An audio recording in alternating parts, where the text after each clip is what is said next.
Acordei no hospital com o corpo mole, a boca amarga e uma sombra grossa cobrindo meus olhos. Achei que era a madrugada ainda, mas logo percebi. Não era a noite, era o dia me negando a luz. A enfermeira falava comigo. Dizia: a senhora teve intoxicação grave. Precisa descansar. Mas o que ecoava dentro de mim era outra coisa. Eu só queria um vinho barato para o jantar. Só isso. Um gole que trouxesse um pouco de alegria para o prato simples que eu tinha preparado em casa. Quem diria que aquele gesto miúdo ia ser o estopim para me deixar cega, arrancando de vez o pouco que ainda me restava de controle sobre a vida. Você já teve a sensação de que o destino gosta de rir da cara da gente? Pois eu senti. Já vinha de uma vida inteira de engolir calada. Casamento duro, marido que confundia respeito com grito, filhos criados na marra, trabalho de sol a sol no sítio. Nunca pedi luxo, nunca sonhei alto demais. Minha festa era sentar na cozinha, depois do serviço, e abrir uma garrafa simples, dessas que ardem na garganta mas aquecem o coração. Só que naquela noite, no interior de São Paulo, o que eu bebi não era vinho, era veneno. Enquanto ouvia os médicos cochichando no corredor, a lembrança da feira, da prateleira empoeirada do mercadinho, do dinheiro contado em moedas me voltava à cabeça. Foi ali que minha vida torceu o rumo. Do nada, tudo ficou escuro. E na escuridão, percebi uma coisa. Eu já tinha perdido tanto ao longo dos anos. Juventude, paz, ilusões. Que talvez essa cegueira não fosse só um fim, mas também um chamado. Um jeito bruto da vida me cutucar e dizer: agora é a sua vez de enxergar quem você é de verdade, mesmo sem os olhos.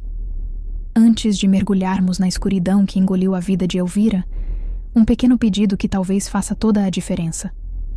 Histórias são como sementes. Algumas precisam de um solo fértil para florescer. Se você acredita no poder de uma boa narrativa, no tipo de história que fica com a gente muito depois do fim, considere se inscrever em nosso canal. Assim como uma única voz pode ecoar e mudar o destino de uma comunidade, a sua inscrição nos dá a força para continuar plantando essas sementes. Agora, respire fundo. A noite está prestes a cair sobre uma pequena casa no interior de São Paulo, e ela nunca mais será a mesma. O fogo começou na garganta. Não era o ardor familiar do vinho barato, aquele que Elvira conhecia tão bem, que descia rasgando como um segredo mal guardado, mas aquecia a alma nos dias frios. Não. Aquilo era diferente. Era um fogo químico, um veneno que se apresentava com a cor rubi da festa e da comunhão. Ela sentiu a primeira onda de calor subir pelo esôfago, um refluxo violento que a fez ofegar. A taça de vidro grosso, sua companheira de tantos jantares solitários, tremeu em sua mão enrugada. Lá fora, o som dos grilos era a única testemunha. A pequena casa de alvenaria, no final de uma rua de terra batida em Itatiba, estava mergulhada na penumbra. A única luz vinha da lâmpada amarelada sobre a mesa da cozinha, que derramava um brilho pálido sobre o prato de arroz com frango ensopado, quase intocado. Uma tontura súbita a assaltou. Elvira apertou os olhos, mas a sensação de vertigem se intensificou. O contorno da geladeira branca começou a se desfazer. As bordas dos azulejos da parede se curvaram como se derretessem. Parecia que o mundo estava se liquefazendo diante dela. Deve ser a pressão, murmurou para si mesma, a voz um fiapo de som na cozinha silenciosa. Tentou se levantar, apoiando as mãos na toalha de mesa de plástico com estampa de galinhas, mas suas pernas fraquejaram. O fogo na garganta agora parecia ter se espalhado, subindo como uma febre maligna para trás de seus olhos. Uma dor aguda, lancinante, como se agulhas incandescentes estivessem perfurando seus globos oculares por dentro. Ela levou as mãos ao rosto, um gemido baixo escapando de seus lábios. A luz amarela da lâmpada começou a piscar, não por uma falha elétrica, mas em sua percepção. Manchas escuras, como borrões de tinta preta, dançavam em seu campo de visão. Meu Deus, o que é isso? O pânico começou a borbulhar em seu peito, frio e cortante. Os borrões de tinta se uniram, crescendo, devorando a luz. A imagem da sua cozinha, o lugar que ela habitava há 50 anos, o cenário de sua vida inteira, começou a ser engolida por um negrume absoluto. Primeiro a geladeira desapareceu, depois o fogão, a pia. A última coisa que viu foi o brilho moribundo da lâmpada. Uma estrela distante se extinguindo em um universo de veludo preto. Então, nada. O silêncio foi preenchido por um zumbido agudo em seus ouvidos. Os cheiros, no entanto, se tornaram insuportavelmente intensos. O aroma do coentro no frango, o cheiro de mofo vindo de debaixo da pia, o odor metálico do próprio medo que emanava de sua pele. Ela estava de olhos abertos, sentia as pálpebras repuxarem, mas tudo o que havia era a escuridão. Uma escuridão sólida, impenetrável, que não era a ausência de luz, mas uma presença, uma parede. Elvira gritou. Um som que não saía de sua garganta há décadas. Um grito que continha o espanto, a dor e o terror primordial de uma criança perdida. Ela tentou se levantar novamente e desta vez conseguiu, mas o equilíbrio a abandonou. Caiu de lado, o corpo de 73 anos batendo com um baque surdo no chão de cimento queimado. A cabeça atingiu a perna da mesa com um som oco. E ali ficou, deitada no chão da sua própria cozinha, com os olhos abertos para um mundo que já não existia. A taça de vinho, caída ao seu lado, derramava lentamente o resto do líquido escuro, que se misturava à poeira como uma mancha de sangue coagulado. Antes da escuridão, a vida de Elvira de Souza era uma tapeçaria tecida com os fios da rotina. Aos 73 anos, seu corpo era um mapa de sua história. As mãos nodosas, manchadas pela idade e pelo trabalho, eram as mesmas que haviam lavado incontáveis fraldas, amassado pães e afagado as costas febris de 3 filhos. O rosto, sulcado por rugas finas que se aprofundavam ao redor dos olhos e da boca, contava histórias de sorrisos raros e preocupações constantes. Seus olhos, de um castanho que já fora brilhante, agora pareciam permanentemente cansados, como se tivessem visto o suficiente. Ela acordava todos os dias com o primeiro canto do galo do vizinho. O ritual era imutável. Primeiro, o café coado no pano, forte e amargo, cujo aroma preenchia a pequena casa e espantava os fantasmas da noite. Depois, cuidava das poucas plantas que mantinha em latas de óleo na varanda dos fundos. Um pé de manjericão, uma moita de hortelã e algumas petúnias teimosas que insistiam em florir. Eram suas confidentes silenciosas. Sua casa, a última da rua projetada 5, era simples. Paredes caiadas de branco, já amareladas pelo tempo, um telhado de amianto que estalava sob o sol forte do interior paulista e um pequeno quintal de terra batida. Dentro, os móveis eram os mesmos de seu casamento, 45 anos antes. A mesa de fórmica, o sofá de napa marrom, com um rasgo consertado com fita isolante, o guarda-roupa de madeira escura que guardava o cheiro de naftalina e de uma vida inteira. Elvira era uma mulher de poucas palavras, um hábito adquirido ao longo de um casamento com Alberto, um homem que via o silêncio de sua esposa como a maior de suas virtudes. Alberto partira há 10 anos, levado por uma doença no coração, deixando para trás um vazio que, para ser sincera consigo mesma, Elvira sentia mais como um alívio do que como uma perda. Com ele, se fora o peso de seus olhares de reprovação, a tensão de esperar sua chegada do bar, a obrigação de servir o jantar sem nunca receber um obrigado. Os filhos, já criados, tinham suas próprias vidas. Marta, a mais velha, morava em Campinas, casada com um gerente de banco, e suas visitas eram raras e cronometradas. Gilberto, o do meio, tinha se mudado para o Mato Grosso, buscando a sorte na lavoura, e suas ligações eram ainda mais esparsas. Apenas Carlos, o caçula, permanecia em Itatiba. Morava com a esposa e 2 filhos no outro lado da cidade, trabalhando como pedreiro. Era ele quem passava uma vez por semana para ver se a mãe precisava de algo, trazendo pão fresco e um pouco de culpa nos olhos. A solidão de Elvira era preenchida por pequenos rituais. Ouvia a rádio AM, principalmente os programas de notícias, e as velhas canções sertanejas que a transportavam para a juventude no sítio. Assistia às novelas da tarde, mais por hábito do que por interesse, acompanhando os dramas de gente rica e bonita que parecia viver em outro planeta. E havia o vinho barato, de garrafão, que ela comprava no mercadinho do seu Antenor, no início da rua. Não era um vício, era um consolo, uma taça pequena durante o jantar, que ela tomava devagar, saboreando o gosto adocicado e forte. Era seu pequeno luxo, seu momento de transgressão silenciosa.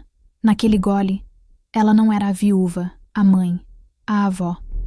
Era apenas Elvira, uma mulher sentada à sua mesa, brindando ao fim de mais um dia.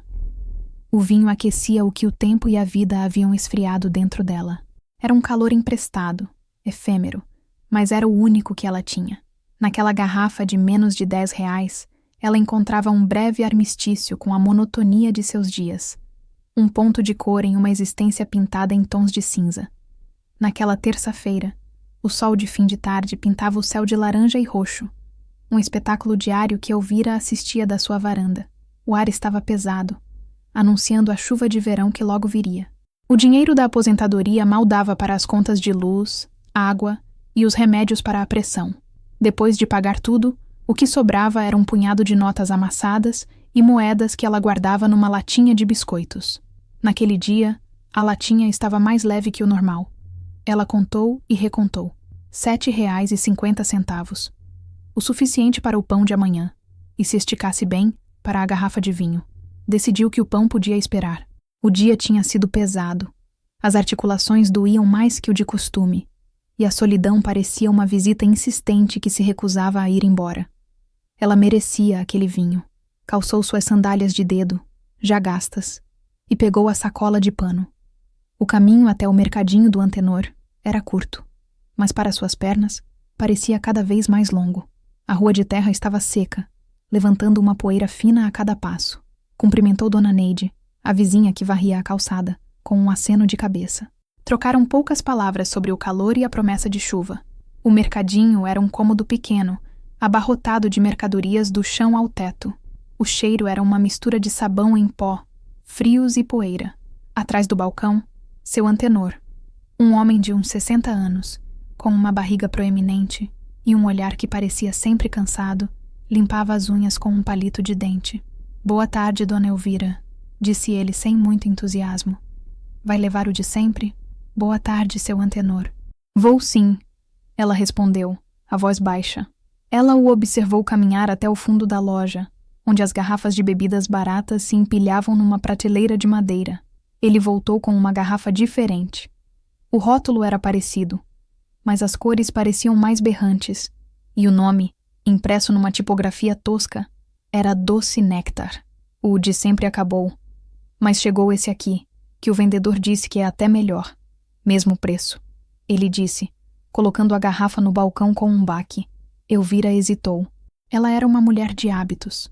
Gostava do seu vinho de sempre, cujo gosto já conhecia de cor. Franziu o senho, examinando a garrafa. O lacre de plástico na tampa parecia mal colocado, ligeiramente torto. Tem certeza que é bom? Ela perguntou, mais por instinto do que por desconfiança real. Claro, Dona Elvira.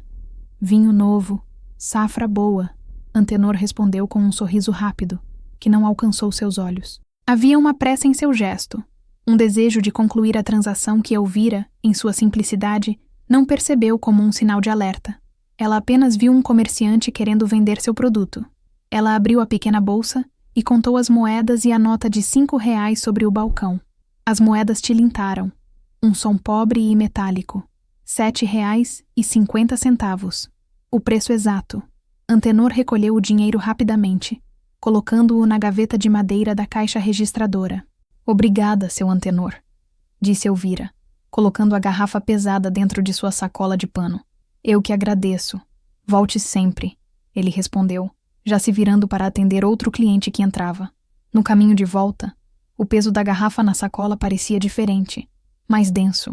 O céu escurecia rapidamente, e as primeiras gotas de chuva começaram a cair, grossas e pesadas, manchando a poeira da rua. Elvira apressou o passo, sentindo uma estranha inquietação.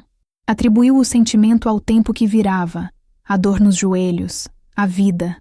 Mal sabia ela que carregava em suas mãos não apenas uma garrafa de vinho, mas o fim de seu mundo como o conhecia. A escuridão na qual Elvira acordou era diferente da escuridão da noite. Não havia contornos, nem sombras, nem a promessa de um amanhecer. Era um vácuo. A dor em sua cabeça era latejante. Um martelo batendo no mesmo lugar onde atingira a mesa. O chão de cimento era frio contra sua bochecha. Por um instante, ela pensou que ainda era noite, que tinha adormecido na cozinha. Tentou abrir os olhos, apenas para perceber que eles já estavam abertos. O pânico da noite anterior voltou com a força de um soco no estômago. "Socorro!" ela gritou, a voz rouca e fraca. "Alguém me ajuda!" Não houve resposta. A casa estava mergulhada no silêncio da manhã. Ela se arrastou pelo chão, as mãos tateando o espaço à sua frente. Encontrou a perna da mesa, a cadeira caída, a parede fria. Usando a parede como apoio, conseguiu se erguer, o corpo todo tremendo. Cada músculo doía. Foi o som da chave na porta da frente que a sobressaltou. Passos pesados no corredor. "Mãe, tá aí?" Era a voz de Carlos. "Carlos, aqui, na cozinha. Pelo amor de Deus, filho, eu não tô enxergando nada." Carlos apareceu na porta da cozinha e parou, a expressão de preocupação se transformando em choque. Viu a mãe de pé, amparada na parede, o rosto pálido, um galo roxo na testa. Viu a cadeira virada, a taça quebrada no chão e a mancha escura do vinho derramado. "Mãe, o que aconteceu? A senhora caiu?" Ele correu até ela, segurando-a pelos braços. "Eu não sei, meu filho. Eu bebi um gole daquele vinho e tudo ficou escuro. Eu não vejo você. Eu não vejo nada." O choro veio, convulso, um soluço que sacudia seu corpo frágil. Carlos, um homem acostumado a lidar com cimento e tijolos, não sabia como lidar com a fragilidade da mãe. Seu primeiro instinto foi a praticidade. "Calma, mãe, calma. Vamos pro postinho. Deve ser a pressão que subiu muito." A senhora bateu a cabeça forte. A viagem até a unidade básica de saúde foi um borrão de sons e sensações para Elvira. O cheiro do carro de Carlos, a sensação do cinto de segurança apertando seu peito, o som do trânsito que ela não podia ver. Na UBS, o cheiro de álcool e desinfetante a enjoou. A voz da enfermeira era gentil, mas distante. A mão do médico, jovem demais, era fria quando ele levantou suas pálpebras e jogou uma luz forte em seus olhos. "Dona Elvira, a senhora sente a luz?" ele perguntou. "Não, doutor, não sinto nada." O silêncio que se seguiu foi mais assustador do que qualquer diagnóstico. O médico a examinou, fez perguntas a Carlos sobre o que ela havia comido ou bebido. Carlos mencionou o vinho. Um vinho novo que ela comprou no mercadinho do bairro. O médico anotou algo em sua prancheta. O som da caneta no papel arranhando o silêncio tenso. Finalmente, ele se sentou na frente dela. Elvira sentiu a mudança no ar. A gravidade na postura do homem que ela não podia ver. "Dona Elvira, Carlos..." Começou o médico, a voz cuidadosamente neutra. "As pupilas dela não estão reagindo à luz. Isso combinado com a dor de cabeça e a perda súbita de visão? Eu preciso ser honesto. A situação é muito grave. Precisamos encaminhá-la para um especialista em Campinas com urgência. Mas, pela minha avaliação inicial, parece ser uma lesão no nervo óptico. Uma lesão severa." Carlos interveio, a voz trêmula. "Lesão? Mas como, doutor? Por causa de uma queda?" "É possível", disse o médico, mas sua hesitação era palpável. "Mas a senhora mencionou a bebida. E a queimação. Alguns solventes químicos, como o metanol, que às vezes são usados para adulterar bebidas, podem causar exatamente isso: cegueira súbita e irreversível." A palavra irreversível pairou no ar da pequena sala de exames. Elvira sentiu o corpo de Carlos enrijecer ao seu lado. Ela, no entanto, sentiu algo se quebrar dentro de si. A pequena chama de esperança que ela mantinha acesa, de que era apenas um desmaio, um pico de pressão, algo passageiro, se apagou completamente. Não haveria um novo amanhecer para seus olhos. A escuridão não era uma visita. Ela viera para ficar. O veredito do médico foi dado em voz baixa, mas para Elvira, ele ecoou como uma sentença de morte, proferida no mais absoluto e aterrorizante silêncio visual. Os dias que se seguiram foram uma descida lenta a um abismo de desorientação e medo.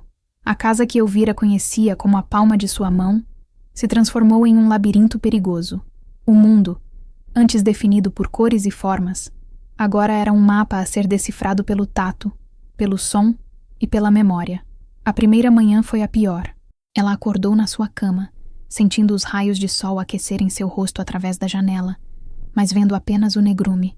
O som dos pássaros no quintal, que antes era um deleite, agora parecia uma zombaria. O mundo lá fora continuava, vibrante e colorido, mas ela estava trancada do lado de dentro de si mesma, Levantar-se da cama se tornou uma operação complexa. Ela precisava se lembrar exatamente de quantos passos havia até o guarda-roupa, onde ficava a porta do banheiro. O primeiro obstáculo foi um banquinho que Carlos havia deixado fora do lugar. Ela tropeçou, o corpo se projetando para frente. E só não caiu porque conseguiu se agarrar na maçaneta da porta. O coração disparou. O medo de cair, de se machucar, de ficar desamparada no chão, tornou-se seu companheiro constante. Tarefas simples se tornaram montanhas a serem escaladas. Fazer café era um pesadelo. Como medir o pó? Como saber a quantidade de água? Como evitar se queimar no fogão a gás? Na primeira tentativa, ela derramou água fervente na própria mão, abafando um grito de dor. Sentou-se no chão da cozinha, a mão latejando, e chorou de frustração e impotência. Carlos vinha todos os dias. Ele lhe trazia comida em marmitas, arrumava a casa, tentava conversar, mas a comunicação entre eles era tensa. Ele não sabia o que dizer, e ela não sabia como explicar a vastidão de seu desespero. Ele a tratava com uma delicadeza que beirava a infantilização. "Cuidado aí, mãe. Deixa que eu pego. Fica sentadinha aí que eu já faço." Cada frase, dita com a melhor das intenções, era uma facada em sua autonomia. Um lembrete de que ela não era mais a mulher que o criara, mas um fardo a ser cuidado. O silêncio da casa se tornou opressor. Sem a distração da televisão ou da visão da rua pela janela, Elvira passou a ouvir tudo. O zumbido da geladeira, o gotejar de uma torneira, o rangido do assoalho. E, acima de tudo, ouvia as vozes em sua cabeça. Vozes de arrependimento. Por que eu comprei aquele vinho? Por que eu não desconfiei? Vozes de autocomiseração. Minha vida acabou. Sou uma inútil, um peso para o meu filho. As noites eram as piores. Na escuridão do quarto, não havia diferença entre estar de olhos abertos ou fechados. O sono não vinha. Ela ficava deitada, imóvel, navegando pelas memórias. Revisitava sua infância no sítio, o rosto do pai, o vestido de seu casamento, o rosto de seus filhos quando eram bebês. Imagens vívidas, cruéis em sua clareza, de um mundo que lhe fora roubado. Ela começou a definhar. Perdeu o apetite. A comida que Carlos trazia muitas vezes ficava intocada. Passava a maior parte do dia sentada na poltrona da sala, um casulo de silêncio e tristeza. A casa, antes seu refúgio, agora era sua prisão. As paredes que a protegeram por toda uma vida, agora a confinavam. E a porta para o mundo exterior, embora destrancada, parecia intransponível. A cegueira não lhe tirara apenas a visão, roubara-lhe a dignidade, a independência e, o pior de tudo, a esperança. A notícia da cegueira de Elvira se espalhou como fogo em capim seco pela família. Marta, a filha de Campinas, ligou no terceiro dia. Sua voz no telefone era uma mistura de choque e pragmatismo. "Meu Deus, mãe, o Carlos me contou." "Mas como assim? Cegueira? Do nada? A senhora tem certeza que os médicos fizeram todos os exames?" As perguntas saíam como uma metralhadora, não buscando respostas, mas tentando encontrar uma lógica, uma falha no diagnóstico que pudesse ser consertada. "Eles disseram que é irreversível, minha filha", respondeu Elvira, a voz embargada. Houve uma pausa do outro lado da linha. Elvira podia quase ouvir os pensamentos de Marta, as engrenagens de sua vida ocupada se reajustando para acomodar essa nova e inconveniente realidade. "Olha, mãe, eu vou ver quando consigo dar um pulo aí. A vida aqui tá uma correria. O Ricardo tá fechando um balanço importante no banco. As crianças têm prova. Mas eu vou tentar ir no final de semana, tá bom? O Carlos tá cuidando de tudo direitinho?" A praticidade de Marta era uma lâmina fria. Ela não perguntou como a mãe se sentia. Perguntou se o problema estava sendo administrado. Gilberto, o filho do Mato Grosso, ligou 2 dias depois. Sua reação foi diferente. Havia uma culpa palpável em sua voz. A culpa do filho ausente. "Ô, mãezinha, me perdoa por não estar aí. Se eu soubesse, eu queria largar tudo e ir para aí agora. Mas a colheita tá começando. A senhora sabe como é.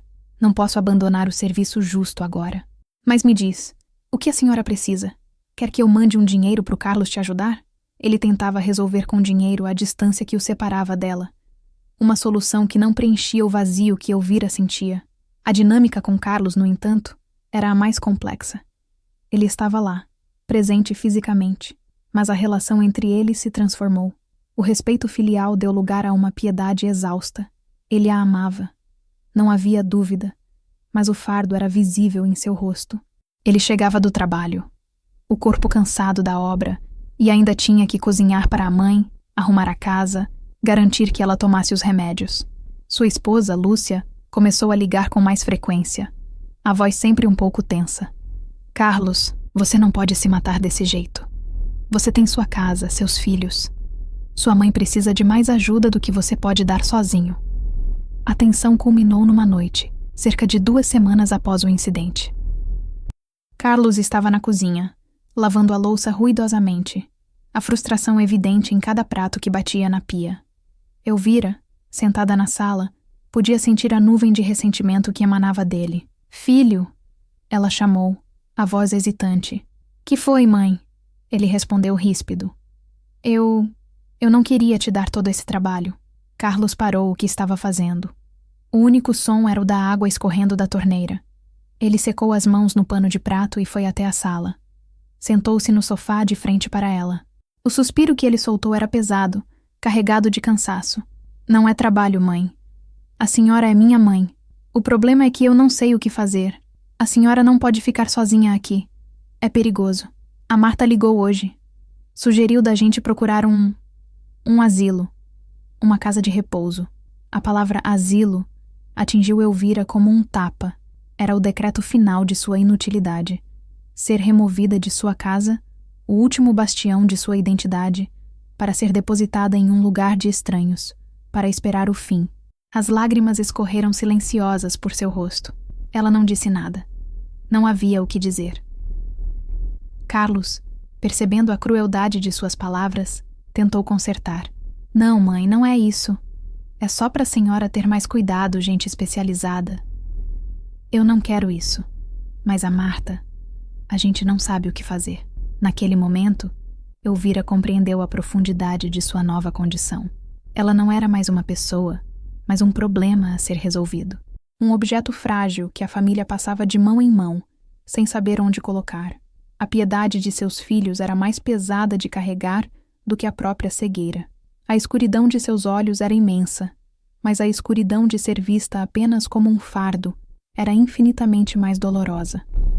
O isolamento de Elvira não era apenas físico, confinado às paredes de sua casa. Era também social. O mundo lá fora, que antes a incluía em sua rotina discreta, agora parecia observá-la de longe, com uma mistura de curiosidade e pena. As visitas, que já eram raras, cessaram por completo. As amigas da igreja, as vizinhas com quem trocava algumas palavras no portão, não sabiam como agir diante da nova Elvira. A cegueira era uma barreira invisível, uma condição que as deixava desconfortáveis. O que dizer a alguém que não pode mais ver seu rosto? Como conversar sem se sentir constrangido a cada vez que se dizia "veja bem" ou "olha só"? Mas o silêncio das visitas era menos cruel do que as vozes que ela ouvia da calçada. Com a audição aguçada pela falta de visão, Elvira passou a captar fragmentos de conversas que não eram para seus ouvidos. Sentada na poltrona perto da janela aberta da sala, ela se tornava uma ouvinte involuntária dos cochichos do bairro. "Coitada da dona Elvira, né?" dizia a voz de dona Neide, a vizinha da frente. "Ficar cega assim, de uma hora para outra, deve ser um castigo." "Castigo por quê?" respondia outra voz, que ela não reconheceu. "Ah, você sabe, ela sempre gostou de um vinhozinho. Dizem que quem bebe demais paga a conta 1 hora. Deus escreve certo por linhas tortas." A palavra castigo a ferroou. Então era assim que a viam? Não como uma vítima de uma tragédia, mas como uma pecadora recebendo sua punição. O vinho, seu pequeno e inofensivo consolo, era agora transformado na causa de sua desgraça moral. Outra vez, ouviu um grupo de crianças passando. Uma delas, com a crueldade inocente da infância, disse em voz alta: "É naquela casa que mora a bruxa cega?" O riso das outras crianças foi como pequenas agulhas em sua pele. Até mesmo a interação com o entregador de pão, que Carlos havia arranjado para deixar a sacola pendurada na maçaneta, mudou. Antes ele sempre a cumprimentava com um "Bom dia, dona Elvira."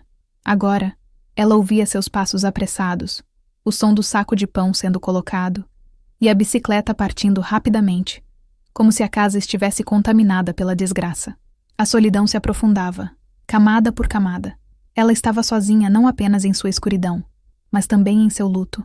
Ninguém parecia entender que ela não havia perdido apenas a visão, mas a si mesma, a mulher que ela era, independente, mesmo que solitária, quieta, mas dona de seu próprio espaço, havia morrido naquela noite. Em seu lugar, havia essa nova criatura, frágil, dependente, assustada, uma figura de pena para alguns, um objeto de julgamento para outros. Certa tarde, sentada em sua poltrona, ela estendeu a mão e tocou o vidro frio da janela. Lá fora, o mundo continuava. Ela podia ouvir o carro do sorveteiro com sua música irritante, o latido do cachorro do outro lado da rua, a risada de adolescentes. Eram os sons de uma vida da qual ela não fazia mais parte. Era uma espectadora invisível, uma fantasma em sua própria casa, ouvindo o mundo tecer histórias sobre ela, nenhuma das quais era a sua. A dor da invisibilidade era paradoxalmente mais aguda do que a própria escuridão.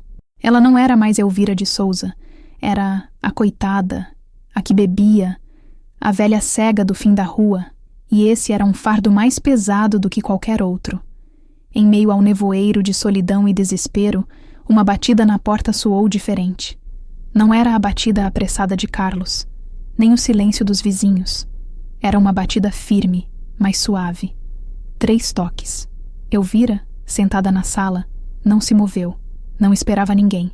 A batida se repetiu, seguida por uma voz clara. Dona Elvira? Sou eu, a Sofia, sua vizinha da casa dos fundos. Posso entrar um minutinho? Sofia. Elvira se lembrou dela vagamente. Uma moça jovem que havia se mudado para a pequena casa alugada atrás da sua há menos de 1 ano. Uma professora, ela achava. Trocavam um bom dia quando se cruzavam, mas nada além disso. A porta está aberta. Elvira respondeu, a voz fraca pelo desuso. A porta se abriu e passos leves se aproximaram. O ar se encheu de um perfume suave, de flores e sabonete. Com licença, dona Elvira, disse a voz de Sofia, agora mais próxima. Eu trouxe um pedaço de bolo de fubá. Fiz agora à tarde e pensei na senhora. Elvira ouviu o som de um prato sendo colocado na mesinha de centro. O aroma do bolo quente era reconfortante. Não precisava se incomodar, murmurou Elvira. Não há incômodo nenhum, disse Sofia. Ouve o som dela se sentando na cadeira em frente à poltrona de Elvira. Eu soube o que aconteceu. Sinto muito, de verdade. A sinceridade na voz de Sofia era desarmante. Não havia o tom de pena que Elvira se acostumara a ouvir. Era empatia pura. As pessoas sentem, disse Elvira, com um suspiro. Imagino que a senhora esteja cansada de ouvir isso, Sofia disse, com uma percepção surpreendente. Olha, eu não vim aqui por pena. Eu vim porque... Bom, minha avó também perdeu a visão, no final da vida. Eu sei como o mundo pode se tornar pequeno e assustador. E sei que as pessoas, mesmo com boas intenções, às vezes mais atrapalham do que ajudam. Pela primeira vez em semanas, Elvira sentiu uma pontada de curiosidade. Ela ergueu a cabeça na direção da voz. Sua avó? Perguntou. Sim. Ela dizia que o mais difícil não era a escuridão, mas fazer as pessoas entenderem que ela ainda era ela mesma por dentro, que a cabeça e o coração continuavam funcionando, mesmo que os olhos não funcionassem mais. As palavras de Sofia foram como um bálsamo. Alguém, finalmente, entendia. A partir daquele dia, Sofia se tornou uma presença constante e suave na vida de Elvira. Ela vinha quase todas as tardes, depois da escola. Trazia um bolo, um chá, ou apenas sua companhia. Ela não a tratava como uma inválida. Lia o jornal em voz alta para ela, descrevendo as fotos. Contava sobre seus alunos, as coisas engraçadas que eles diziam. Sofia não tentava consertar a situação de Elvira. Em vez disso, ela lhe oferecia ferramentas. Dona Elvira, o que a senhora acha de tentarmos dar uma volta pela casa? Sugeriu um dia. A gente pode mapear tudo. A senhora vai ver que, com o tempo, vai conhecer cada centímetro de novo, só que de um jeito diferente. Em outra tarde, ela chegou com um objeto longo e fino. E isto é uma bengala longa. Não é uma muleta. É como uma antena. Ela vai ver o caminho para a senhora. Quer tentar? Elvira, que havia se fechado para o mundo, Encontrou-se, hesitantemente, dizendo sim. Sofia era paciente. Ela não a apressava, não a julgava quando ela errava ou se frustrava. Comemorava as pequenas vitórias com um entusiasmo genuíno. O dia em que Elvira conseguiu ir da sala à cozinha sem esbarrar em nada. O dia em que conseguiu servir um copo de água sozinha. O dia em que pela primeira vez sorriu. Sofia não trouxe a luz de volta aos olhos de Elvira. Isso era impossível. Mas ela fez algo talvez mais importante. Ela abriu uma fresta na porta da prisão em que Elvira se encontrava, mostrando que, mesmo na escuridão, ainda havia um caminho a ser percorrido. Ela era uma luz inesperada, não de visão, mas de humanidade. A reabilitação de Elvira começou com um café. Sofia chegou naquela manhã com um pacote de café moído na hora. O aroma era forte e convidativo. Hoje, a senhora vai fazer o nosso café, disse Sofia, com a voz firme, mas gentil.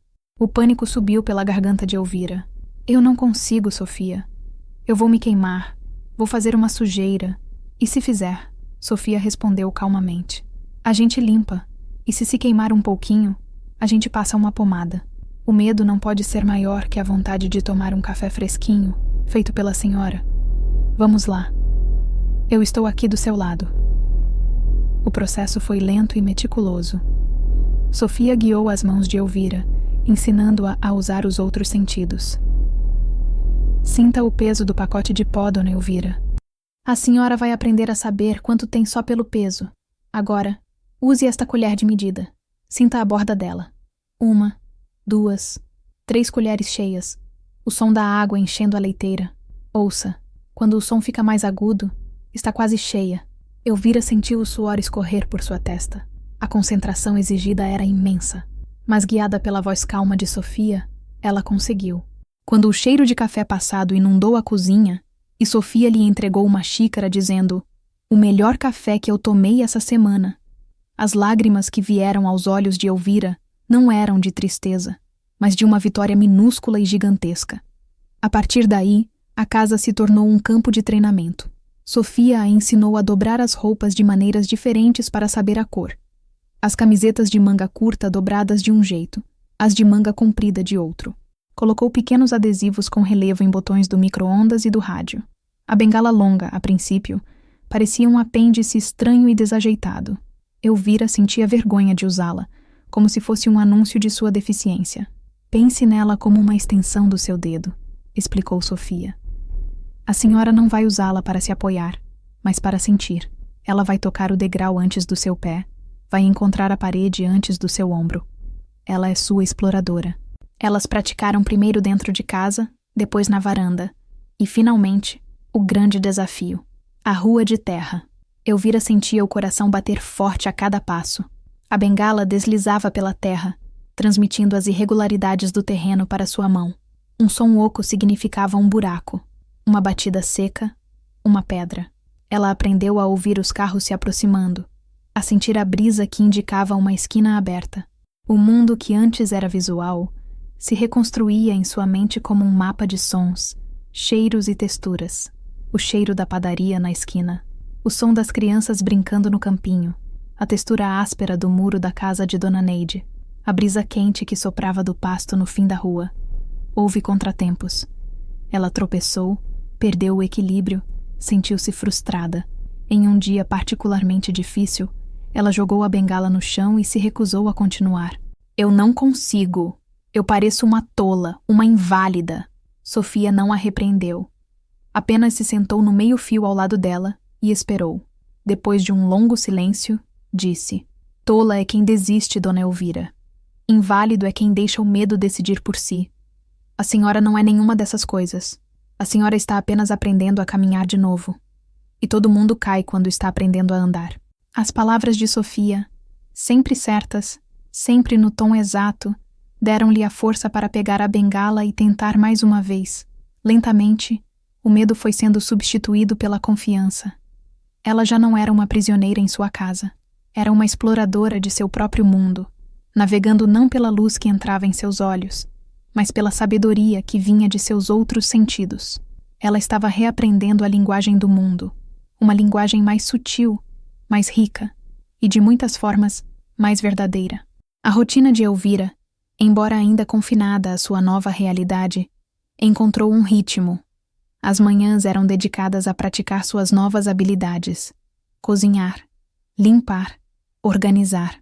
As tardes eram para as lições com Sofia ou para ouvir o rádio, seu velho companheiro. Numa dessas tardes, enquanto dobrava roupas guiada pelo tato, um programa de notícias local na Rádio Progresso chamou sua atenção.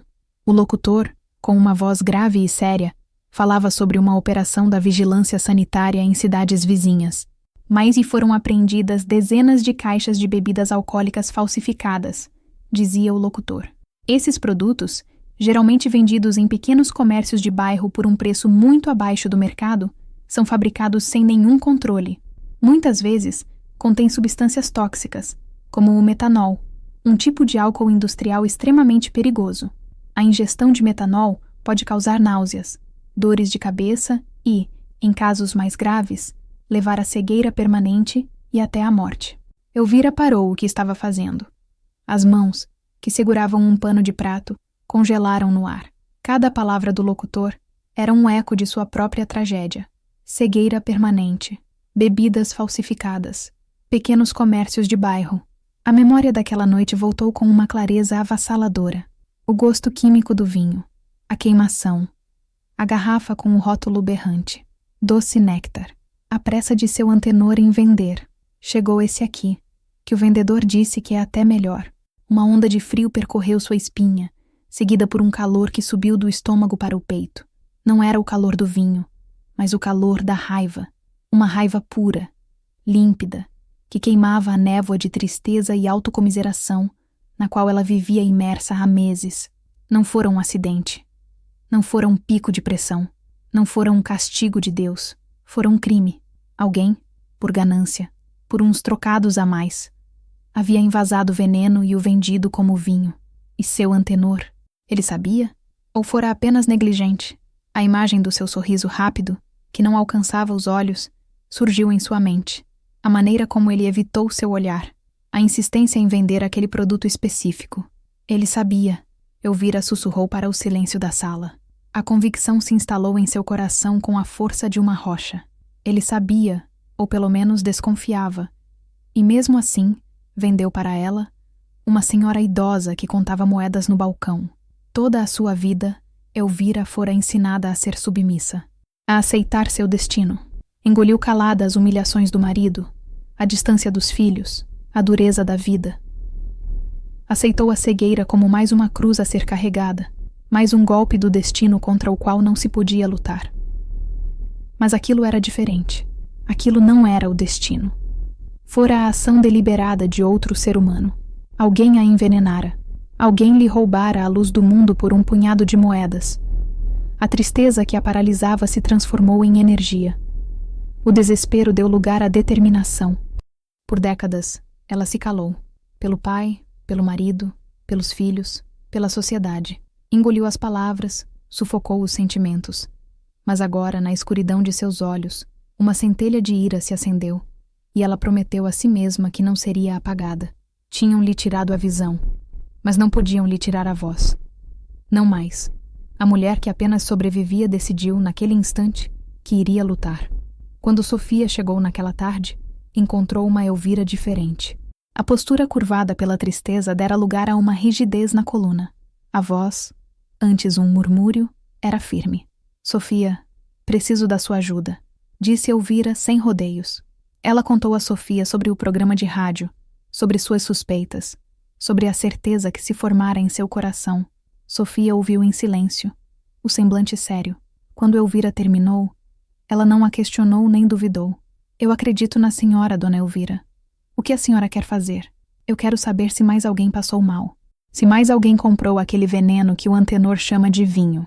A investigação começou de forma discreta, como uma teia sendo tecida na penumbra. Sofia tornou-se os olhos e as pernas de Elvira. O plano era simples. Conversar com os vizinhos, os frequentadores do mercadinho, mas sem levantar suspeitas.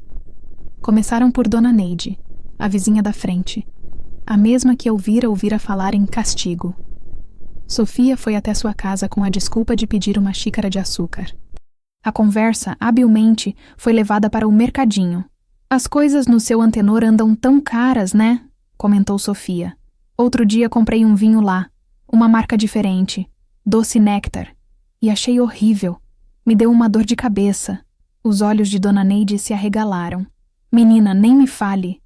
Meu marido, o Zé, comprou uma garrafa dessa porcaria na semana passada. Passou a noite inteira no banheiro, vomitando. Joguei o resto fora. Pensei que era algo que ele tinha comido. Um fio. O primeiro fio da teia. Nos dias seguintes, Sofia continuou suas visitas. A um vizinho que capinava o jardim, ela perguntou casualmente sobre uma cachaça de marca estranha que vira no mercadinho. O homem riu. Aquilo é veneno puro. Um amigo meu tomou um gole e foi parar no postinho com a vista turva. O médico disse que foi sorte não ter sido pior. Outro fio. Mais forte. Elvira, em sua casa, era o cérebro da operação. Ela se lembrava de todos os fregueses do mercadinho, de seus hábitos. Fale com o seu Joaquim da borracharia. Ele sempre compra uma garrafa na sexta-feira depois do trabalho, instruiu ela. Pergunte para a Lurdinha que faz faxina. Ela compra as coisas para os patrões lá. Sofia seguia as pistas. Cada conversa revelava um novo pedaço do quebra-cabeça. Pessoas que tiveram mal-estar, dor de estômago, vista embaçada, tontura forte. Ninguém havia conectado os pontos. Atribuíam os sintomas a uma virose, à comida, à idade. E muitos tinham vergonha de admitir que haviam sido enganados por um produto barato e de má qualidade. A peça final veio de uma fonte inesperada. O neto de Dona Neide, um adolescente que às vezes ajudava a descarregar mercadorias no armazém de Antenor para ganhar um trocado. Sofia o encontrou na rua e lhe pagou um refrigerante. E aí, muito trabalho lá no mercadinho? Ela perguntou casualmente. Ah, mais ou menos, disse o garoto. O mais estranho é aquele cara que entrega as bebidas. Ele vem numa Kombi velha, sem placa, sempre de noite. Descarrega umas caixas de papelão sem marca nenhuma. O seu Antenor paga ele em dinheiro e manda ele ir embora rapidinho. Nunca vi ele entregar de dia. Caixas sem marca. Entrega noturna. Uma Kombi sem placa. Quando Sofia relatou isso a Elvira, um silêncio pesado se instalou na sala. A suspeita se tornara uma certeza de granito. Antenor não era apenas negligente. Ele era cúmplice.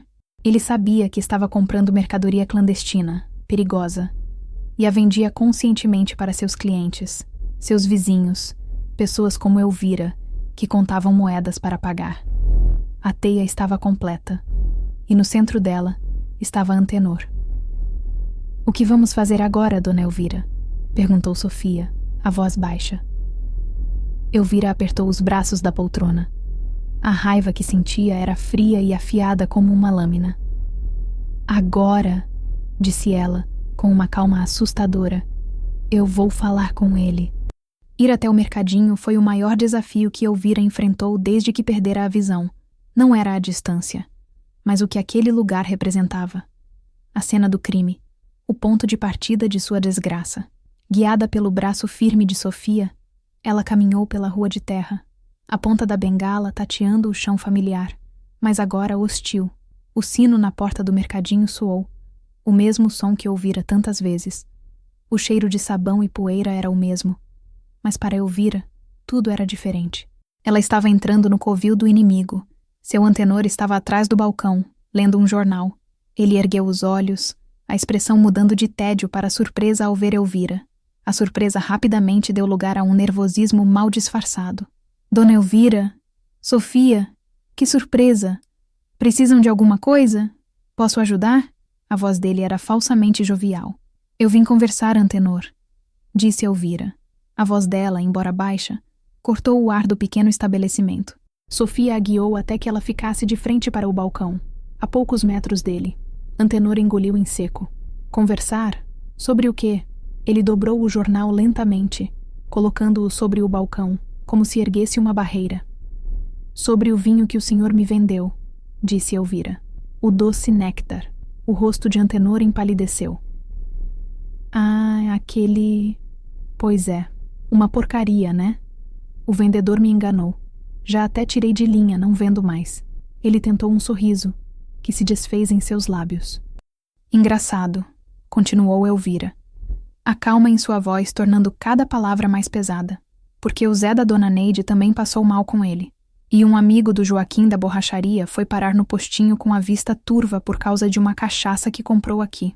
Uma cachaça que, por acaso, vem do mesmo fornecedor misterioso, que entrega de noite, numa Kombi sem placa. O silêncio que se seguiu foi denso. Antenor olhava de Elvira para Sofia, os olhos arregalados de pânico. Ele abriu a boca para falar, mas nenhum som saiu. "O senhor me vendeu veneno, Antenor", disse Elvira, e pela primeira vez sua voz tremeu, não de fraqueza, mas de uma raiva contida. "O senhor olhou para mim, uma senhora de 73 anos, pegou minhas moedas suadas e, em troca, me deu uma garrafa que me roubou a luz dos olhos. Eu estou cega, Antenor, cega para sempre. Eu não sabia", gaguejou ele, finalmente encontrando a voz. "Eu juro, eu não sabia que era tão grave. Eu achei que era só uma bebida de má qualidade. Eu precisava do dinheiro, as contas." "Precisava do dinheiro?" Elvira o interrompeu, a voz subindo de tom. "E a minha visão? Quanto valia? Quanto vale a saúde do Zé? A vida das pessoas que confiavam no senhor? O senhor não é só um comerciante, Antenor. O senhor mora aqui. O senhor nos conhece. E o senhor nos envenenou por ganância." Elvira deu um passo à frente, apoiando a mão livre no balcão. Embora não pudesse vê-lo, ela sentia sua presença, seu medo. "Eu não vim aqui para ouvir suas desculpas. Eu vim para que o senhor soubesse que eu sei, e eu não vou ficar quieta. O tempo em que eu engolia as coisas calada acabou naquela noite, junto com a minha visão." Sem esperar por uma resposta, Elvira se virou. "Vamos embora, Sofia." Sofia, que permanecera em silêncio durante todo o confronto, a segurou pelo braço e a guiou para fora.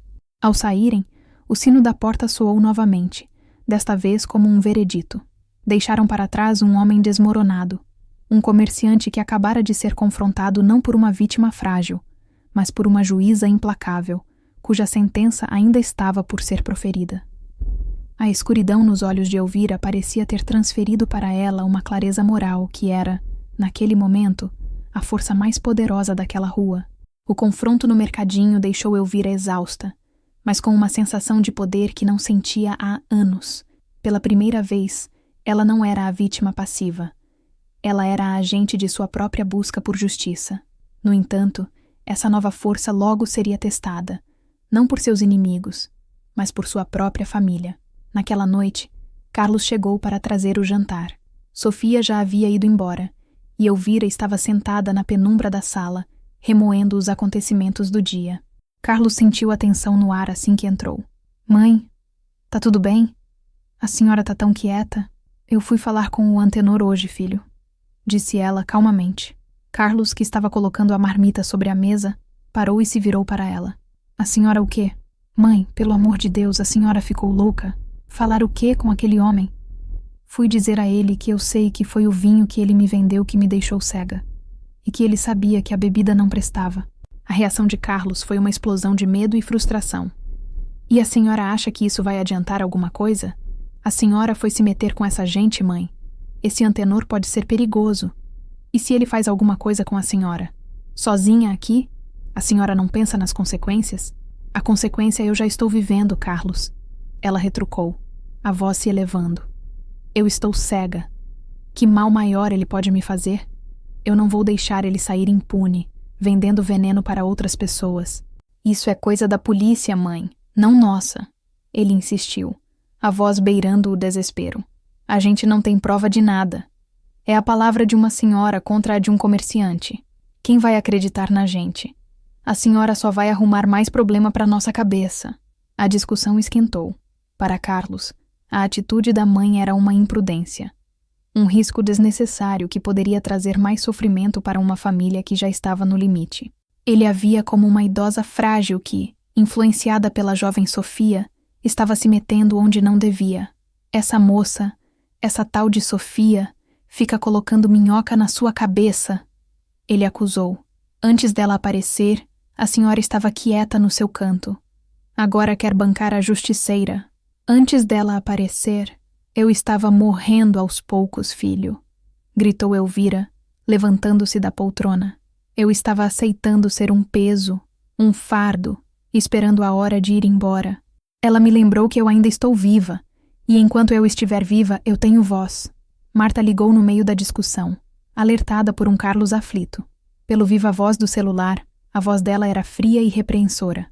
Mãe, o Carlos tem razão. Isso é uma loucura. Pense na sua segurança. Pense em nós. Já não basta todo o transtorno que essa sua situação causou? Agora a senhora quer arrumar briga com o vizinho? Por favor, tenha um pouco de juízo. Deixe isso pra lá. Aceite o que aconteceu e tente viver em paz. As palavras de Marta foram as mais dolorosas. Aceite o que aconteceu. Era o mesmo que lhe diziam desde a infância. Aceite o pai severo. Aceite o marido autoritário. Aceite a vida de servidão. Agora deveria aceitar a injustiça que lhe roubou o mundo. A rebelião de Elvira contra Antenor se tornou também uma rebelião contra a proteção sufocante de seus filhos. Eles, com a intenção de protegê-la, queriam colocá-la de volta na caixa da mulher idosa, frágil e silenciosa. Queriam que ela se conformasse. Não, disse Elvira, a voz baixa, mas inabalável, tanto para Carlos, que estava à sua frente, quanto para Marta, que estava na linha. Eu não vou deixar para lá. Vocês não entendem porque não são vocês que estão sentados nesta escuridão. Esta briga é minha, e eu vou até o fim, com ou sem a ajuda de vocês. Ela encerrou a conversa ali. O abismo entre ela e seus filhos nunca pareceu tão grande. Eles viam sua luta como um risco. Ela a via como a única forma de recuperar sua dignidade. Naquela noite, Elvira jantou sozinha, o silêncio da casa pesado com a desaprovação de sua família. Mas em seu coração, a determinação era mais forte do que a dor da incompreensão. Ela estava sozinha, mas não estava mais perdida. No dia seguinte, com o apoio inabalável de Sofia, Elvira decidiu dar o próximo passo: levar a denúncia às autoridades. A viagem até o centro da cidade foi uma jornada sensorial. No ônibus, Elvira se concentrou nos sons. O motor roncando, as conversas dos passageiros, o anúncio dos pontos. Sofia descrevia as ruas, as lojas, as pessoas, pintando um quadro verbal para a mente de Elvira. A delegacia de polícia era um prédio antigo, com cheiro de papel velho e café requentado. O barulho era constante, telefones tocando, pessoas falando alto, o som de uma máquina de escrever antiga vindo de algum lugar. Foram atendidas por um escrivão de meia-idade, com um bigode ralo e uma expressão de enfado permanente.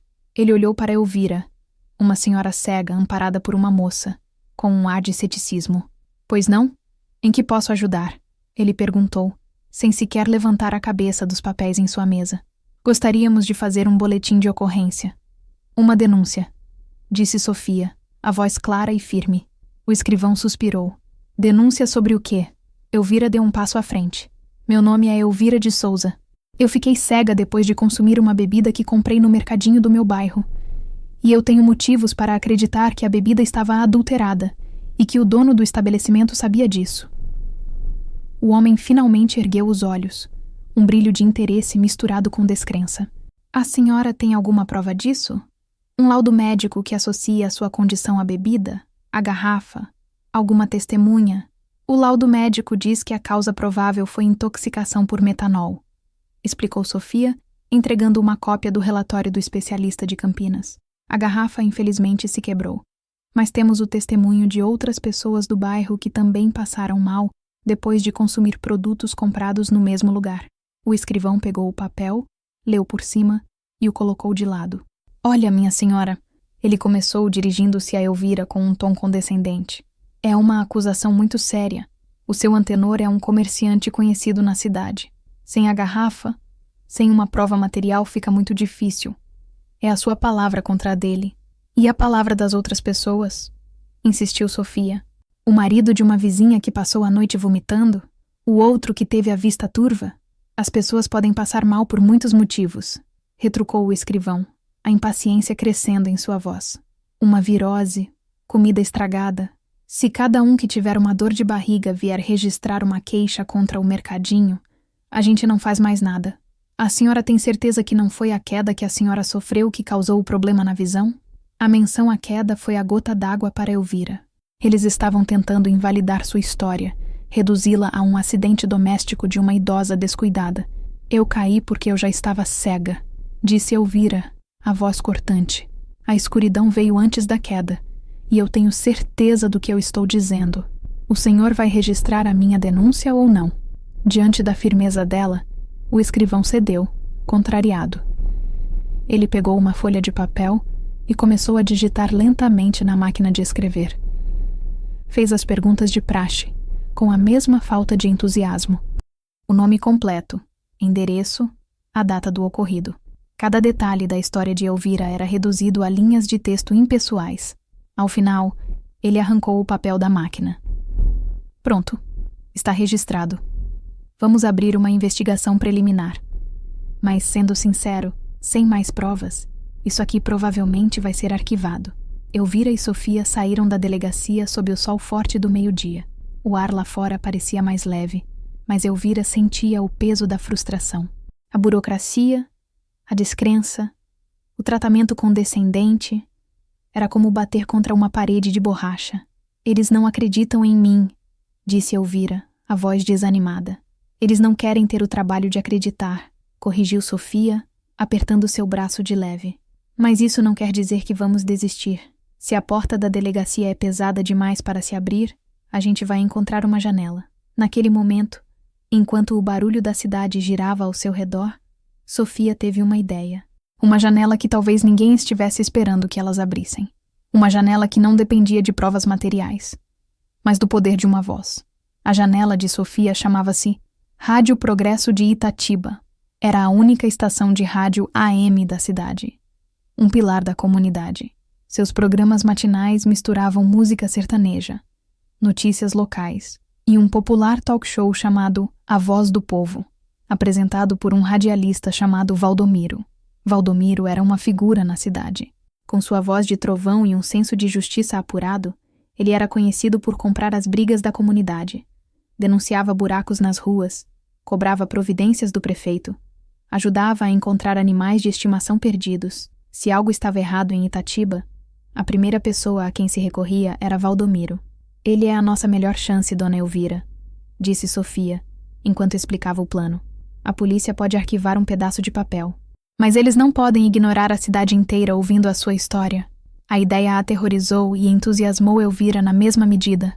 Falar no rádio, expor sua vida, sua dor, para que todos ouvissem?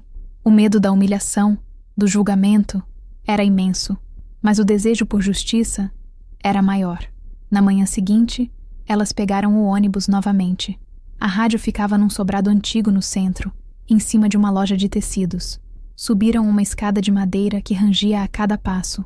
O estúdio era pequeno e abafado, as paredes forradas com caixas de ovos para a acústica. O cheiro era de poeira e eletricidade. Valdomiro era exatamente como sua voz soava. Um homem grande, de peito estufado e um sorriso acolhedor. Ele as recebeu em sua pequena sala, ouvindo a história de Elvira com uma atenção que o escrivão da delegacia não lhes dera. Ele não interrompeu, não duvidou, apenas ouviu, os olhos fixos em Elvira, como se pudesse enxergar a verdade por trás da escuridão dela. Quando ela terminou, ele ficou em silêncio por um momento, tamborilando os dedos na mesa de metal. "Minha senhora", disse ele finalmente, a voz grave enchendo a sala. "Isso é mais do que uma história triste. É um crime abominável. E o povo de Itatiba precisa saber." Ele olhou para o relógio na parede. "O programa entra no ar em 10 minutos. A senhora tem coragem de contar tudo isso ao vivo para os nossos ouvintes?" O coração de Elvira disparou. O medo era uma garra fria em seu estômago. E se sua voz falhasse? E se ela gaguejasse? E se as pessoas não acreditassem nela? Ela olhou na direção de Sofia, que lhe deu um aperto de mão encorajador. Lembrou-se de seu filho, Carlos, dizendo: "Quem vai acreditar na gente?" Lembrou-se de Marta, pedindo para que ela aceitasse. Lembrou-se do escrivão, com seu desdém, e lembrou-se de Antenor, com seu sorriso falso. A raiva, mais uma vez, superou o medo. "Eu tenho", respondeu Elvira, a voz firme. Valdomiro sorriu. "Ótimo, porque a sua voz, dona Elvira, vai sacudir esta cidade." Ele as levou para o estúdio de gravação. Era um cubículo ainda menor, dominado por uma grande mesa com microfones e equipamentos. Ele a ajudou a se sentar, ajustou um grande fone de ouvido em sua cabeça e posicionou o microfone perto de sua boca. "Não se preocupe com nada", ele disse. "Apenas fale com o coração." Imagine que está conversando com uma amiga na sua cozinha. O resto é comigo. A vinheta do programa começou a tocar nos fones de ouvido. Elvira respirou fundo, as mãos suando frio em seu colo. O mundo lá fora estava em silêncio. Havia apenas a sua respiração, as batidas de seu coração e a frequência da esperança, prestes a transmitir sua voz para milhares de lares, oficinas e comércios. A mulher que vivera no silêncio estava prestes a se tornar a voz mais alta da cidade. Bom dia, minha gente amiga de Itatiba e região. Aqui quem fala é seu amigo de todas as manhãs, Valdomiro, na sua Rádio Progresso. A voz de Valdomiro explodiu nos fones de ouvido de Elvira, familiar e poderosa. Hoje, nós vamos começar o programa de um jeito diferente. Não temos música, não temos classificados. Hoje nós temos uma história que aconteceu aqui, na nossa cidade, numa rua de terra como tantas outras. Uma história que precisa ser ouvida. Houve uma pausa dramática. Elvira sentia o coração na garganta. Ao meu lado, no estúdio, está uma senhora, uma mulher de 73 anos, uma de nossas mães, uma de nossas avós. O nome dela é Elvira de Souza, e ela tem algo muito sério para nos contar. Dona Elvira, bom dia. O microfone é seu. Elvira engoliu em seco. Por um segundo, as palavras não vieram. O silêncio pareceu durar uma eternidade. Então, ela pensou em sua cozinha, na tapeçaria de sua vida, e começou a falar, a voz um pouco trêmula no início. Bom dia, seu Valdomiro. Bom dia a todos que estão ouvindo. Ela fez uma pausa, respirando fundo. Meu nome é Elvira, e há alguns meses eu perdi a minha visão. Ela não começou com a acusação. Começou com quem ela era. Contou sobre sua vida simples, sobre acordar com o canto do galo, sobre o prazer de um café fresco, sobre a solidão das noites. Com uma honestidade crua, ela descreveu o que a taça de vinho no jantar significava para ela. Não um vício, mas um pequeno ritual, um consolo. Sua voz aos poucos foi ganhando força e confiança. Ela narrou a ida ao mercadinho, a compra da garrafa de doce néctar, a hesitação que sentiu. Descreveu o gosto do veneno, a escuridão súbita, o pânico de acordar em um mundo que não existia mais. Enquanto falava, algo mágico acontecia. A história deixava de ser apenas sobre ela. Tornava-se a história de todas as pessoas que se sentiam invisíveis, de todos os idosos tratados com condescendência, de todos os consumidores enganados pela ganância. Eles me disseram que era um castigo, continuou ela, a voz embargada de emoção, mas firme. Meus filhos, com medo, me pediram para ficar quieta. A polícia me olhou com desconfiança, porque eu sou uma mulher velha, uma viúva, cega. Quem vai acreditar em mim, não é mesmo? É mais fácil acreditar que foi o destino, que foi culpa minha. Mas eu estou aqui hoje para dizer que não foi o destino. Foi um crime. Fui envenenada por um homem que me conhecia, que me via todo dia, que pegava minhas moedas. E eu sei que não sou a única. Eu sei que tem mais gente aí, me ouvindo agora, que também passou mal, que também desconfiou, mas que teve medo ou vergonha de falar. Ela fez um apelo direto. Eu perdi meus olhos, mas não vou perder minha voz. Se você que está me ouvindo também foi vítima, não se cale. Não tenha medo. A nossa dor sozinha é só tristeza. Mas a nossa dor, junta, vira força, vira justiça. Quando terminou, o silêncio no estúdio era absoluto. Valdomiro estava visivelmente emocionado. Ele limpou a garganta antes de falar. Obrigado, dona Elvira. Obrigado pela sua coragem. Ele se virou para o microfone. Vocês ouviram. A voz de Elvira de Souza. Uma voz na escuridão, pedindo luz.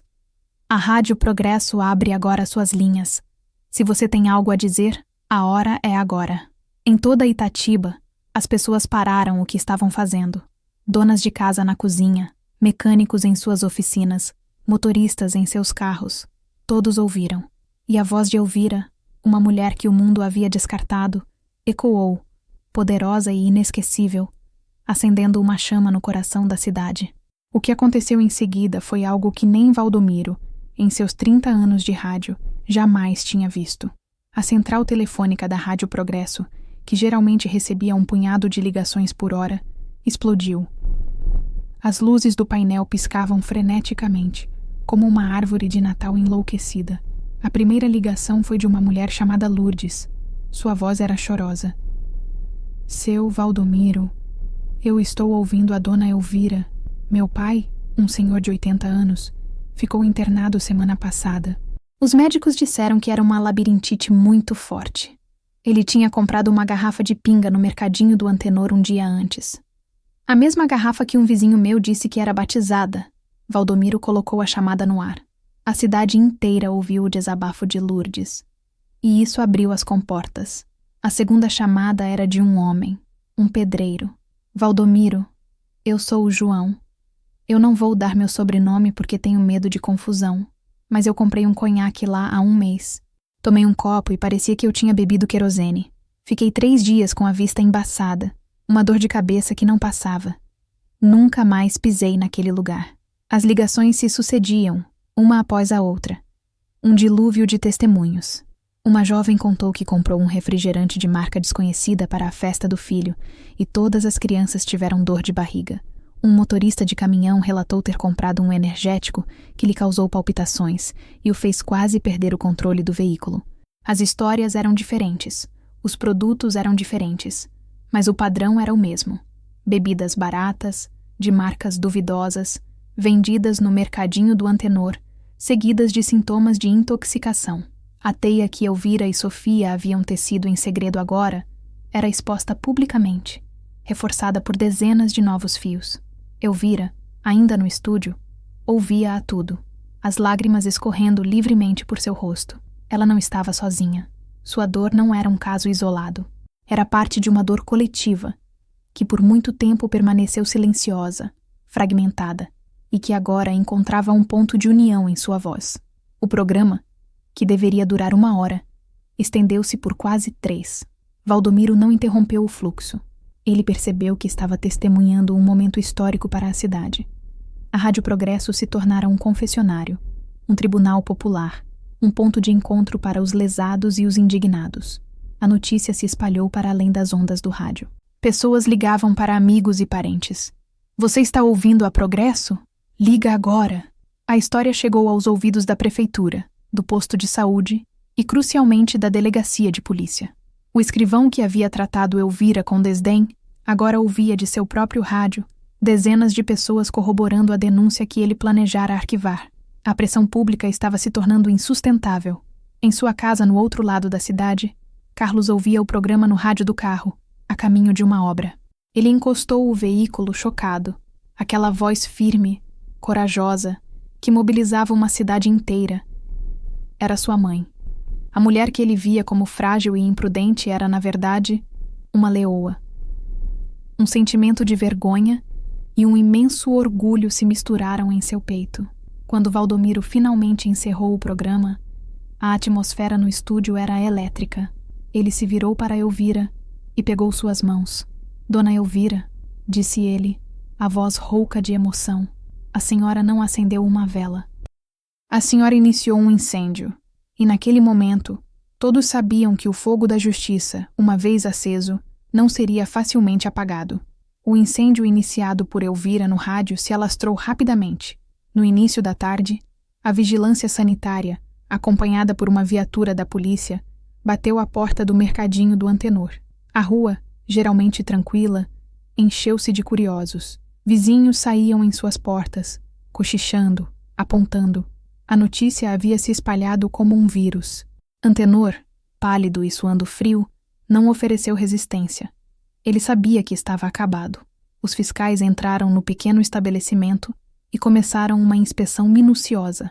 Não demorou muito para que encontrassem no depósito dos fundos, escondidas atrás de sacos de arroz, as caixas de papelão sem marca que o neto de Dona Neide havia descrito. Dentro delas, garrafas e mais garrafas de bebidas com rótulos grosseiros, lacres frouxos e um cheiro forte e químico que denunciava sua origem clandestina. Eram dezenas de unidades do vinho Doce Néctar, da cachaça Raio de Sol, do conhaque Tesouro do Pirata. Veneno engarrafado. A polícia apreendeu toda a mercadoria. Antenor foi levado para a delegacia para prestar depoimento, não como uma testemunha, mas como o principal suspeito de um crime contra a saúde pública. Elvira não presenciou a cena, mas o som da comoção chegou até sua casa. Sofia estava com ela, narrando o que ouvia dos vizinhos que passavam e comentavam. Tem 2 carros da polícia parados na porta dele, dona Elvira. Eles estão saindo com um monte de caixas. Levaram o seu antenor. Ele saiu de cabeça baixa, nem olhou para os lados. Cada atualização era um passo a mais na estrada da justiça. Elvira estava sentada em sua poltrona, as mãos cruzadas no colo, o corpo tenso. Não havia alegria em seu rosto, nem um sentimento de vingança. Havia apenas um profundo e solene sentimento de alívio. A sensação de que o mundo, que havia virado de cabeça para baixo, estava lentamente começando a se reencaixar em seus eixos. Mais tarde, o telefone tocou. Era Carlos. Sua voz era diferente, desprovida da irritação e do medo dos dias anteriores. Havia um tom de admiração, quase de reverência. Mãe, eu ouvi o programa. Me perdoa. Eu fui um tolo. Eu estava com tanto medo de te perder, de te ver sofrer mais, que não conseguia enxergar a sua força. A senhora foi incrível. Eu tenho tanto orgulho de ser seu filho. As palavras de Carlos foram o bálsamo que o coração de Elvira precisava. A validação de sua luta, vinda de seu filho, significava mais do que a prisão de Antenor. Nos dias que se seguiram, a história se desenrolou. Pressionado, Antenor confessou. Admitiu que comprava as bebidas de um distribuidor clandestino por 1/3 do preço, sabendo que a qualidade era duvidosa, mas alegando que não imaginava o perigo. Ele entregou o contato do fornecedor, o que levou ao desmantelamento de uma pequena fábrica ilegal em uma cidade vizinha. Antenor teve seu alvará cassado, e o mercadinho foi fechado. Ele responderia ao processo em liberdade, mas sua reputação na cidade estava destruída para sempre. Para Elvira, a punição legal era secundária. A verdadeira vitória foi ter sua verdade reconhecida. Foi ter quebrado o ciclo de silêncio. A justiça que ela colheu não lhe devolveria a visão. As cores do mundo, o rosto de seus netos, o pôr do sol na sua varanda, tudo isso estava perdido para sempre. Mas a colheita foi de outra natureza. Ela colheu respeito, colheu dignidade, colheu a redescoberta de sua própria força. E no silêncio de sua escuridão, ela finalmente encontrou a paz, não da resignação, mas da missão cumprida. A prisão de Antenor e o fechamento do mercadinho mudaram a forma como Itatiba via Elvira de Souza. Ela não era mais a coitadinha, a velha cega do fim da rua. Ela se tornou Dona Elvira, a corajosa. As pessoas que antes atravessavam a rua para não ter que falar com ela, agora faziam questão de passar em sua calçada para cumprimentá-la. Bom dia, Dona Elvira. Parabéns pela sua força, diziam. O entregador de pão agora não só deixava a sacola, como batia na porta para conversar por 1 minuto. A senhora nos deu uma lição, ele disse um dia. As vizinhas, que antes cochichavam sobre castigo, agora lhe traziam pratos de comida, flores de seus jardins e pediam conselhos. Elvira, a mulher que vivera nas sombras mesmo quando podia ver, tornou-se uma celebridade local, uma matriarca improvável para a comunidade. Sua relação com os filhos também se transformou. Carlos passou a visitá-la não por obrigação, mas por prazer. Eles conversavam por horas.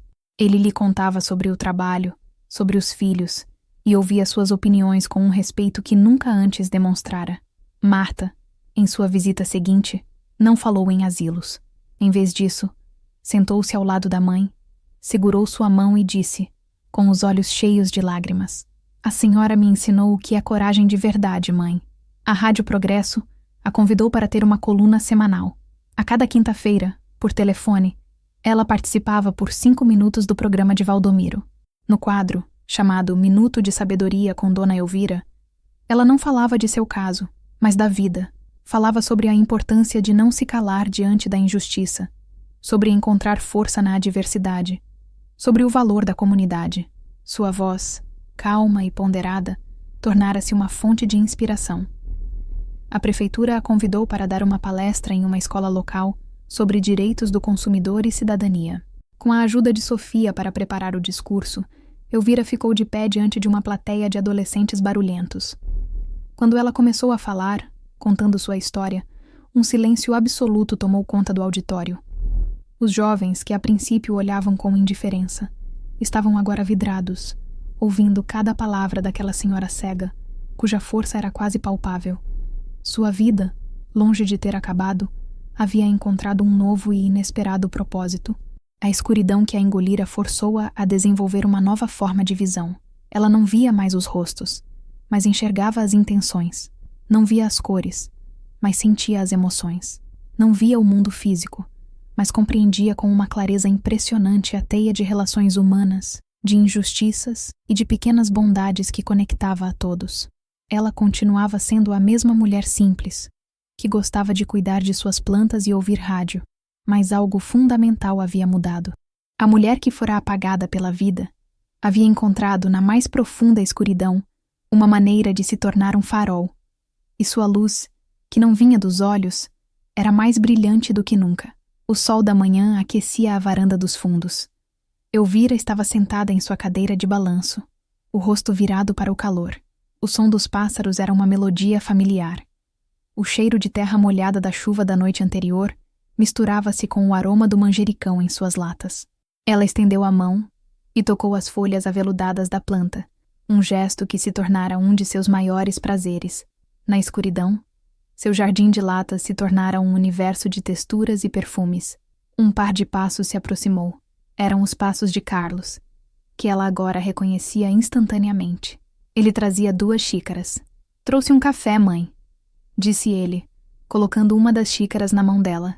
"Feito pela senhora, claro", ele acrescentou, com um sorriso na voz. "O meu nunca fica tão bom."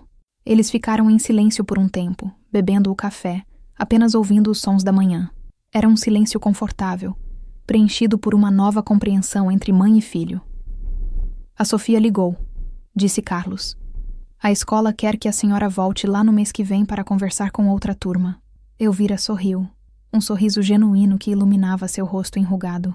"Esses jovens fazem tantas perguntas. É bom, sinal de que estão pensando." Ela bebeu um gole de café. A vida ainda tinha seus desafios.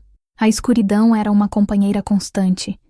Havia dias em que a frustração e a saudade das cores do mundo ainda a visitavam, mas elas não ficavam mais por muito tempo.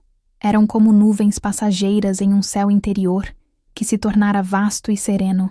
Ela pensou em sua jornada, no vinho barato que era um pequeno consolo e se tornou um veneno, na escuridão que a princípio foi uma prisão e se tornou o catalisador de sua libertação, na mulher silenciosa que fora obrigada a encontrar sua voz.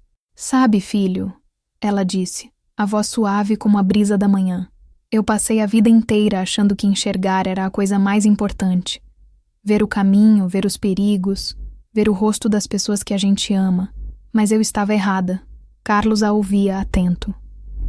"Hoje eu não vejo nada", ela continuou, "mas eu enxergo muito mais. Enxergo a bondade no coração da Sofia. Enxergo o seu amor e o seu arrependimento. Enxergo a força que eu não sabia que tinha dentro de mim. Enxergo a justiça, mesmo quando ela demora. A gente acha que a visão vem dos olhos, mas a visão de verdade, a que importa, ela vem de dentro." Ela terminou o café e colocou a xícara no pires. O balanço suave da cadeira era como o ritmo de sua nova vida, calma, constante, em paz.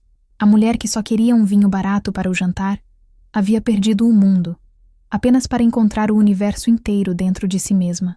E naquele jardim regado pela escuridão, ela finalmente floresceu.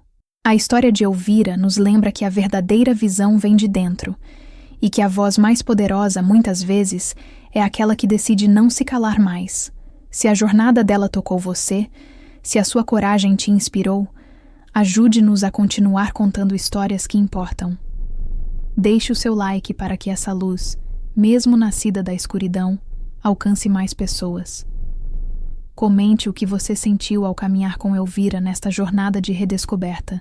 E, se ainda não faz parte de nossa comunidade, se inscreva no canal para não perder nenhuma das vozes que, como a dela, ainda precisam e merecem ser ouvidas. Obrigado por sua audiência.